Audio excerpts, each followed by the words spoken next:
역대하 1장 1절부터 6절까지만 읽겠습니다. 역대하 1장 1절부터 6절 읽습니다. 다윗의 아들 솔로몬의 왕이가 경고하여 가며 그의 하나님 여호와께 그와 함께 하사 심히 장대하게 하시니라.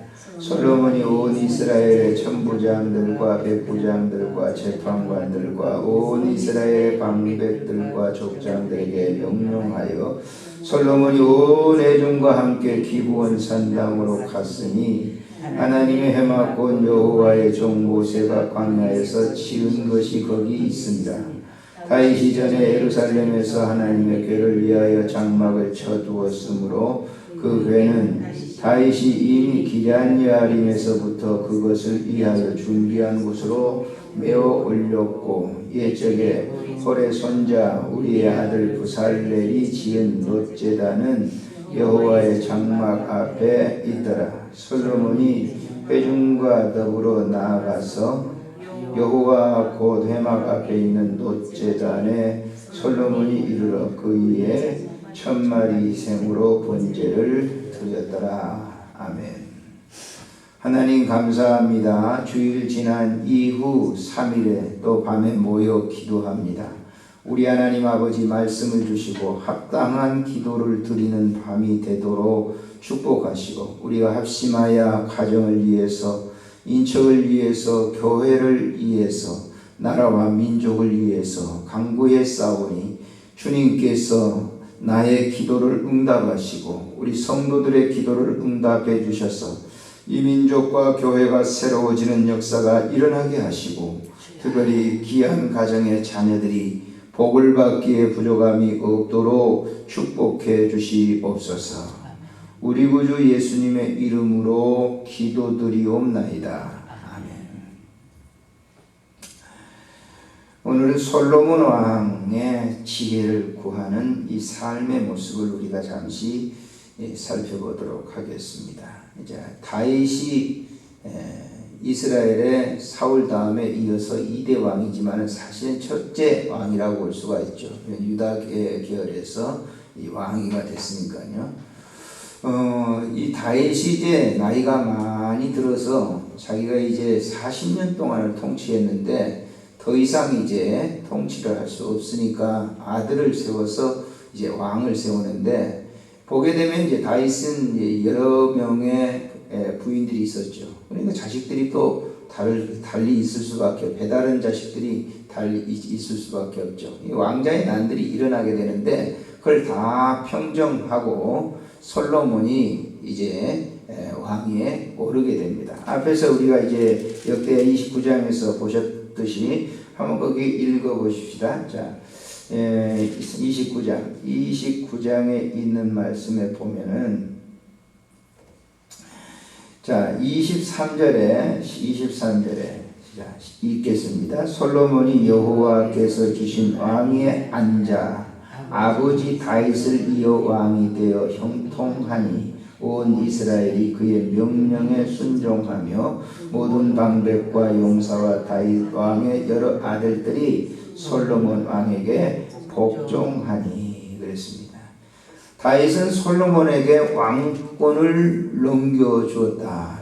그래서 1절에 이제 역대하는 역대상과 이어지는 우리가 지금은 분류됐지만 과거에는 한 권으로 되어 있습니다. 역대상 한 권으로. 장도 절도 없었죠. 후대에 이제 성경을 연구하는 학자들이 분류를 해놓은 것입니다. 그래서 한 권으로 바로 이어지면서 다윗의 아들 솔로몬의 왕위가 경고하여 가며 그랬습니다. 경고해 갔다. 이것은 아버지 다윗이 하나님을 섬기듯이 처음에 솔로몬도 왕위에 올라서는 하나님을 정말 잘 섬기는 그런 이 왕이었습니다. 그래서 이제 솔로몬은 아버지 다윗이 그러했던 것처럼 철저한 예배 중심이에요. 예배 중심. 그리고 기도 중심. 다윗 왕이 그러했듯이 다윗 왕은 철저한 예배, 제사 중심이었습니다. 제사 중심의 신앙의 삶. 그대로 물려받습니다. 다윗이 물려받아서 여기 2절에 보면은 백부장, 천부장들과 함께 자, 그 명령을 내리고 3절에 보실까요? 솔로몬이 온 회중과 함께 기부한 산당으로 갔으니 하나님 회막권 여호와의 종 모세가 광야에서 지은 것이 거기에 있었다. 그랬어요. 산당에 있었다라고 하는 기브온 산당. 이스라엘에서 북쪽으로 한 15km 정도 성지순례 가보니까 그 정도 떨어진 곳에 산당이 있어요. 이 산당이라고 하는 거는 성막과의 좀 다른 거예요. 그러니까 당시에 이제 모세 시대 때 지었던 그러한 그 모든 그 성물들이 그곳에 있었단 말이에요. 여기 지금 성경에 보니까 노제단도 거기에 있었다. 회막의 노제단. 근데 그 노제단이라고 하는 것이 부살렐이라고 하는 사람이 모세가 명령을 해가지고 그걸 지었다라고 해요. 부살렐이라고 하는 그 사람이 만든 것이 역사가 한 이때가 모세 이후에 솔로몬까지 한 500년 넘어 지났는데 그 물건이 있었다. 거기에 있었다. 그 말입니다. 그러니까 이 부살렐이라고 하는 건 아주 지혜로운 사람이었거든요. 모세 당시에. 자, 한번 살펴보시면 자, 출애굽기 36장에 한번 보십시오. 자, 출애굽기 36장을 보시게 되면 오홀리압과 부살렐이라고 하는 사람이 나오게 되는데, 자, 한번 보세요. 36장 1절에 보니까 부살렐과 오홀리압과 및 마음이 지혜로운 사람 곧 여호와께서 지혜와 총명을 부으사 성소에 쓸 모든 일을 할 줄을 알게 하신 자들은 모두 여호와께서 명령하신 대로 할 것입니다. 그래서 이스라엘 백성들이 모든 이 성물들을 가져왔어요. 그래서 그걸 가지고 노제단도 만들고 법궤도 만들고 여러 가지 성막에 있는 모든 기구를 만들었는데 제단이 거기, 노제단이 거기 있었다라고 해요. 그래서 그곳에 가서 제사를 드리는, 예배를 드리는, 지금 말한다면 예배겠죠. 제사를 드리는데, 늘 제가 지난 새벽에도 얘기했고, 오늘 또 아침에 새벽에 얘기했습니다만은, 우리 한국 교회들이 이제 일천번제라고 하는 말이 굉장히 많이 있죠. 일천번제라고 하는 거를 이 솔로몬이 천일 동안 예배 제사를 드렸다. 그게 이제 문제가 됩니다. 사실 천일 동안 기도해야 한다는 그게 나쁜 건 아니지만은 성경에 근거를 하고 이렇게 하는 것은 참 약간 저는 문제가 있다 생각을 해요. 여기 뭐냐면 일천번제라고 하는 것은 성경에 1,000마리의 양을 잡아서 드렸다 그랬어요. 여기 지금 6절에 보세요. 여호와 곧 회막 앞에 있는 노제단에 솔로몬이 이르러 그 위에 1,000마리 희생으로 번제를 드렸다 그랬어요. 그럼 이거는 이 1,000마리를 가지고 번제를 드린 것은 누가? 그의 아버지 다윗이 그렇게 하나님께 제사를 드렸기 때문에 그래요. 자, 29장에 다시 한번 넘어와서 한번 보세요. 자, 21절에 보면은 이튿날 여호와께 제사를 드리고 또 여호와께 번제를 드리니 수송아지가 1,000마리요 수양이 1,000마리요 어린 양이 1,000마리요 또 그 전제라 온 이스라엘을 위하여 풍성한 제물을 드리고. 그러니까 제물을 그렇게 바친 거예요. 근데 그 제물을 다 한꺼번에 해서 번제를 드려가지고 살랐는지 모르지만 그 뒤에 밑에 구절을 보게 되면 거기에 모인 사람들이 식사를 해요. 음식을 먹었다 그랬어요. 그러니까 번제를 드리고 그 제물들을 갖다가 전부 거기서 제사를 드리고 그 음식을 나눠서 먹는 것이죠. 그러니까 일천번제라고 하는 것은 1,000일이 아니고 양, 소 이런 숫자가 1,000마리를 동시에 드렸다라고 하는 그런 의미입니다. 그래서 그 하나님이 그 제사를 너무너무 기쁘게 받으셨어요. 왜냐하면 솔로몬이 정말 깨끗한 마음으로 하나님께 제사를 드렸거든요. 제사는 사심이 없어야 돼요. 이걸 드리니까 나에게 뭘 주겠다 이런 게 아니란 말이에요. 아무런 사심이 없이 그저 하나님만을 위해서 우리가 예배를 드릴 때는요 그래야 되는 거예요. 무슨 보상 심리의 예배를 드려서는 안 되는 거예요. 예배는 그냥 깨끗한 마음으로, 청결한 마음으로, 순결한 마음으로 하나님께 드리는 거예요. 솔로몬이 그렇게 하나님께 드렸단 말이에요. 예배는 무슨 이렇게 뭘 갖다가 이렇게 내게 유익이 되니까, 이익이 되니까 그렇게 하는 게 아니에요. 사람들은 그러죠. 교회 무슨 뭘 갖다가 예배당을 짓고 뭐 그러면 그게 무슨 뭐 보상이 돼가지고 그 많은 축복이 뭐 현실적으로 뭐 이렇게 잘 살고 이런 것들이 오는 것처럼 생각하니까 문제가 되는 그런 신앙이니까 신앙이 온전치 못하는 거예요. 온전치 못해. 보상 심리에서 무엇을 드리고만 이걸 내가 드리니까 하나님이 더 뭐 10배나 채워줄 거다. 100배나 채워줄 거다. 그렇게 해서는 안 된단 말이에요. 여기 지금 솔로몬은 그냥 아낌없이 그냥 드린 거예요. 그런 의식이 하나도 없었단 말이에요. 그러니까 하나님이 이제 심히 좋아하셔가지고 내려오셨어요. 하감하셔서 그에게 말씀을 하시는 거예요. 뭐라고 말씀합니까? 여기 지금 7절에 보니까 그날 밤에 하나님이 솔로몬에게 나타나 그에게 이르시되 내가 내게 무엇을 주랴 너는 구하라 하시니 그랬어요. 그러니까 이 제사 드릴 때 솔로몬이 뭐예요? 구하지 않았다는 것을 볼 수가 있어요. 그 제사는 뭐예요? 하나님께만 영광 돌리는 것이지 뭘 갖다가 이걸 내가 했으니까 주세요. 그렇게 하지 않았어요. 제사를 드리니까 하나님이 너무 기뻐하신 거예요. 그래서 그날 밤에 내려온 거예요. 솔로몬에게 내려오셔서 너에게 뭘 내가 줄까? 참 네가 예배 제사를 드리는 걸 내가 너무 기쁘게 받았다. 나를 영화롭게 하기 위해서 제사를 드렸는데 내가 너무너무 기쁘다. 그래서 솔로몬에게 내가 너에게 뭘 줄까? 그러면 오늘날 같은 사람들은 뭘 달라고 하겠어요? 하나님 돈벼락이 떨어지게 해주세요. 그럴 거예요. 대부분 다 그럴 거예요. 그렇기 때문에 이 직분자들이 망가지는 거예요.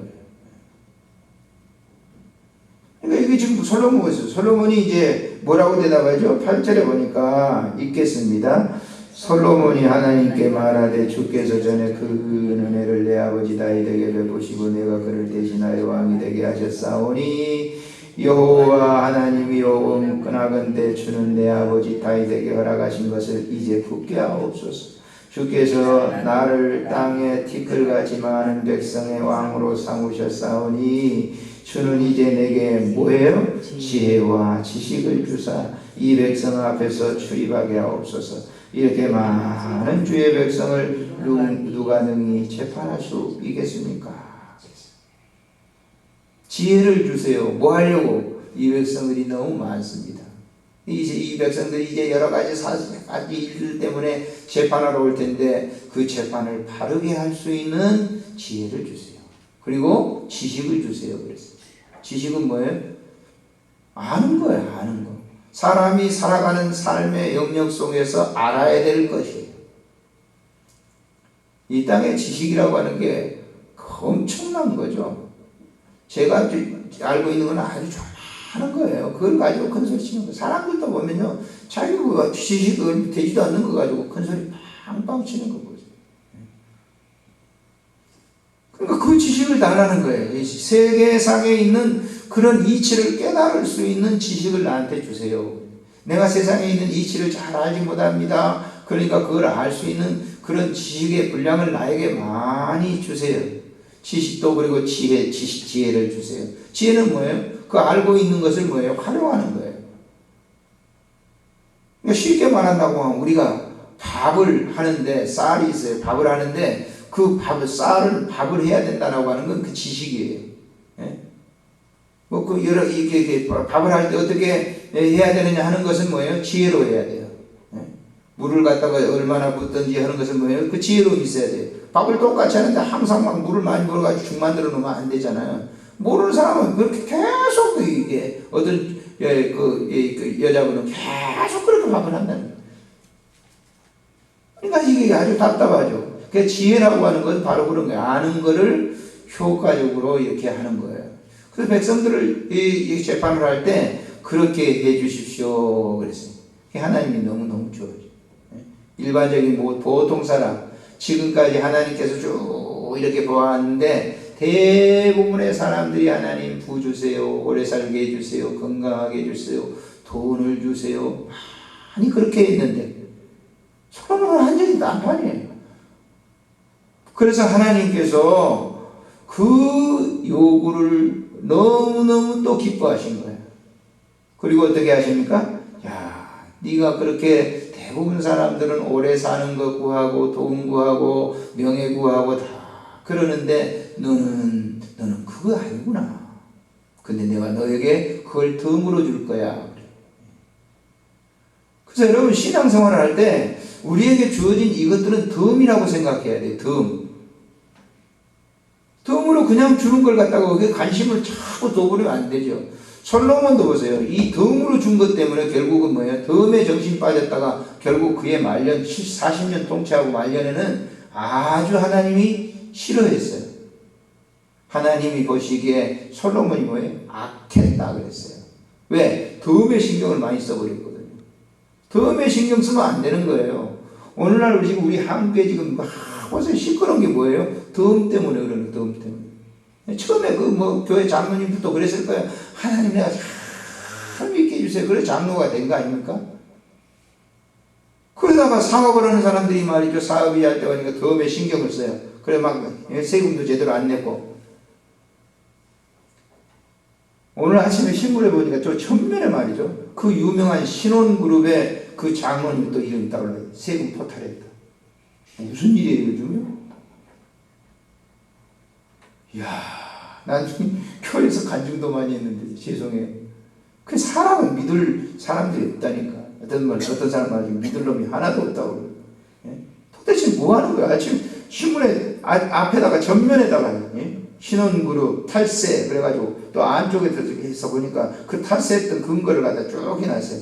그 신앙이 좋다던 그런 분도 말이죠. 예? 전도 다니면서 계속 차가 오면 자가 안 걷고 오면서 주일날 그 택시 타고 오면서 택시 요금 더 줘가지고 예배 시간 참석하라고 해가지고 말이죠. 5만원씩 10만원씩 주고 1시간 참석하고 그렇게 열정적으로 했던 그분도 탈세로. 그래 지금 군수물자 거기에 장로죠. 또 돌아가신 분도 장로죠. 이것도 장로죠.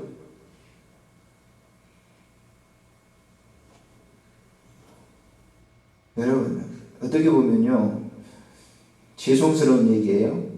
없는 것이 참 가장 귀하게 생각하세요. 있으면 이상해진다고 살아요. 솔로몬이 처음에는 아주 하나님 이거 주세요 그랬더니 하나님 너무 감동해가지고 그걸 그래 너 이거 덤으로 줄게 그때 덤에 신경을 더 많이 썼단 말이에요. 솔로몬이 얼마만큼 부를 누렸는가 한번 보세요. 그 덤이 얼마나만큼 많았는가. 자 9장에 한번 보실까요? 역대하 9장 한번 보세요. 그러니까 눈이 뒤집혀진 거죠. 9장에 한번 보세요.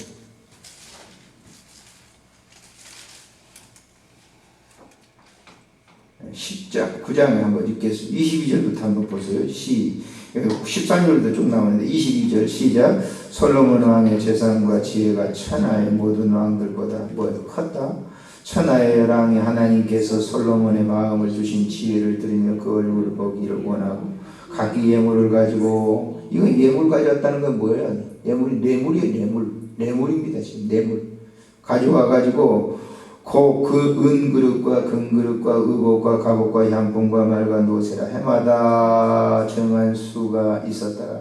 솔로몬의 병거의 매는 마리의 안간이 4천이고 마병은 12,000명이고 병거 성문에 두고 예루살렘 왕에게도 두었으니 솔로몬이 유브라데 강에서부터 블레셋 땅과 애굽 지경의 모든 왕을 다스렸고 왕이 예루살렘의 은을 돌같이 흔하게 하고 백향물 평지에 뽕나무같이 많게 하였더라. 20절에 한번 보실까요? 솔로몬 왕이 마시는 그릇은 다 금이요 레바논의 나무의 궁의 그릇들도 다 순금이라. 솔로몬 시대의 은을 귀하게 여기지 않았다. 결국 이것 때문에 보세요. 권력 이런 이런 보화 이런 것들 때문에 솔로몬의 눈이 어두워진 거예요. 초심을 잃어버린 거죠. 그런 경우가 너무 많아요. 오늘날. 오늘 지금 보고 있잖아요. 그래가지고 보세요. 지금 이제 명함도 못 내밀겠어요. 어떤 분 내가 전화와가지고 그러더라고요. 이제는요 목사님 어디다 명함도 못 내밀겠어요. 창피해서.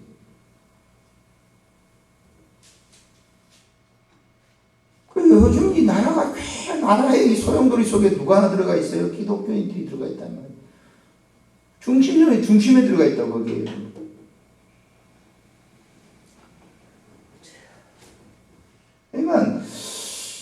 어떻게 해야 될 건지. 패널들이 나와가지고 말이에요. 어저께까지는 안 그러더니 뭐 오늘 나와가지고 뭐 그분이 교회 돌아가신 분이 장모님이신데요. 뭐 이렇게 막 얘기하시더라고요. 이게 얼마나 그게 창피스러운 일이에요. 근데 그분들이 처음에 예수 믿고 그럴 때는 정말 순수하게 예수 믿고 그랬을 거예요. 뭔가 지어지니까 결국 칼자리 그게 그냥 자기를 갖다 지어주는 거죠. 그럼 우리나라 그 외국 같은 데도 그러나 미국 같은 데는 뭐 그렇게 많이 그러잖아요. 돈 있는 사람들은 어떻게 해요? 빌 게이츠 같은 사람 보세요. 그 부인이 얼마나 현명한 여인인지. 빌 게이츠도 물론 그러겠지만은 그 부인이 말이에요. 전 세계 지금 뭐예요? 구제하잖아요. 오늘 제가 명품대로 살아라 그 책을 제가 보는데 그 부인이 대단한 분이더라고 보니까요. 남편이 그렇게 많은 걸 벌으면 그걸 갖다가 전부 뭐예요? 사회 그 환원하는 거 전부. 아프리카에다 보내고 전부 보내고 하는 거는 그 부인이 전부 뒤에서 하더라고요. 돈만 갖다 벌어다 주는 거예요. 빌 게이츠 돈만 벌어주면 그걸 갖다 전부 뭐예요? 지금 전 세계에 빌 게이츠 돈이 안 들어가는 데가 없어요. 그 구제 돈이. 거의 우리나라도 지금 들어오고 있잖아요. 우리나라 이만큼 잘 사는데도. 그 부인이, 저는 몰랐어요. 빌 게이츠가 막 그런 줄 알았는데, 빌 게이츠 어머니 아버지가 감리교 집사님이시거든요. 거기서 물론 배웠겠지만 부인이 그렇게 잘한다고. 그래서 그거는 뭐예요? 그렇게 들어오는 것들은 뭐냐면 전부 뭐예요? 또 약자들을 위해서, 병자들을 위해서, 과원들을 위해서 전부 주는 거예요. 그래서 미국의 이 부자 정신하고 우리 한국의 부자 정신은 굉장히 차원이 달라요. 차원. 그 사람들은 청교도 정신, 그 신앙, 기독교 정신이 뭐 기독교가 어땠는지 해도 그 정신이 그대로 배워왔기 때문에 다 하는 거예요. 미국이 그만큼 많은 부를 가지고 있는데 자기들은 먹고 살고 즐기고 하는 그런 나라가 아니에요. 경제 전망가들이 중국을 갖다가 굉장히 위험스럽게 보는다고. 왜 안 주니까 그러거든요. 중국 사람들은요, 안 주잖아요. 움켜쥐는 거예요. 미국 사람들은 주는 거라고. 그렇기 때문에 미국 경제를 사람들이 앞으로 뭐 중국이 따라잡을 거다. 안 됩니다.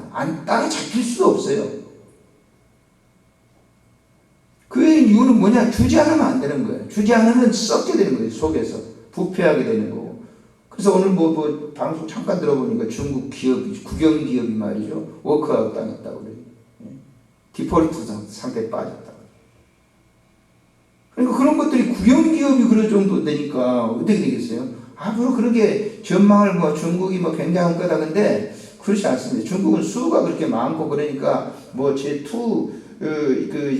투톱으로 한다고 그러는데 인구가 많기 때문에 미국하고는 안 돼. 미국 인구가 2억인가 되는데 중국은 13억인가 4억인가 되지 않습니까? 그러니까 돈을 많이 벌어오겠죠. 그러나 또 뭐예요? 식솔들이 많으면 또 그만큼 뭐예요? 안 되는 겁니다. 내가 중국에 대해서 이런 얘기가 좀 죄송하지만. 그래서 아무튼 뭐냐? 주어야 된단 말이에요. 근데 솔로몬도 뭐예요? 전부 뇌물 받아가지고 결국 다. 우리나라도 지금 뇌물 때문에, 이 뇌물 천국 때문에 여야를 막론하고 시끄러워요. 뇌물은 처음에 아주 달콤하거든요. 먹고 나면 그건 독이거든요. 독이. 그러니까 주는 사람이나 받는 사람이나 똑같은 거예요. 그 이번 기회에 어떤 분은 그래요. 하늘의 계시다 그러더라고요. 나도 그렇게 생각해. 이번 기회에 싹쓸이 좀 청소 좀 해야 돼. 그렇게 해야 나라가 사는 거예요. 여자 대통령을 이렇게 우리가 다 투표해서 했지만은 여자 대통령을 세워놔가지고 밑에서 다 이렇게 남자들이 말이죠. 남자 꼭지들이 못됐어요. 난 못됐다고 생각해. 좀 뒤에서 좀 도와가지고 이렇게 서로 경제가 어렵다, 먹고 살기 어렵다면, 야, 그게 정당 문제입니까? 사람이 먹고 살고 어려면 같이 이렇게 힘써야 되는 것이지. 정당 문제를 따지고 그러니까 문제가 되는 거예요. 자, 말씀을 맺겠습니다. 우리가 신앙생활을 할 때 뭐예요? 처음 하나님께서 우리가 결심하고 은혜 받은 대로 끝도 그렇게 해야 돼요. 끝도. 진행도 그렇게 해야 되지만 끝도 그렇게. 하나님은 어제나 오늘이나 뭐예요? 동일하신 분이에요. 언제나 동일하신 분이에요. 만물이 그에게서 나왔고 그로 말미암고 그에게 돌아가는 거예요. 박종근이가 그분한테 나왔고 지금 그 앞에 섰고 그분한테 돌아가는 거예요. 이건 저만 아니라 여러분 모두가 다 마찬가지. 그래서 언제든지 뭐냐면 우리는 하나님 중심, 잃지 않아요. 그 세속과 희석시켜 하게 되면 그 문제가 되는 거란 말이에요. 기도해 합시다.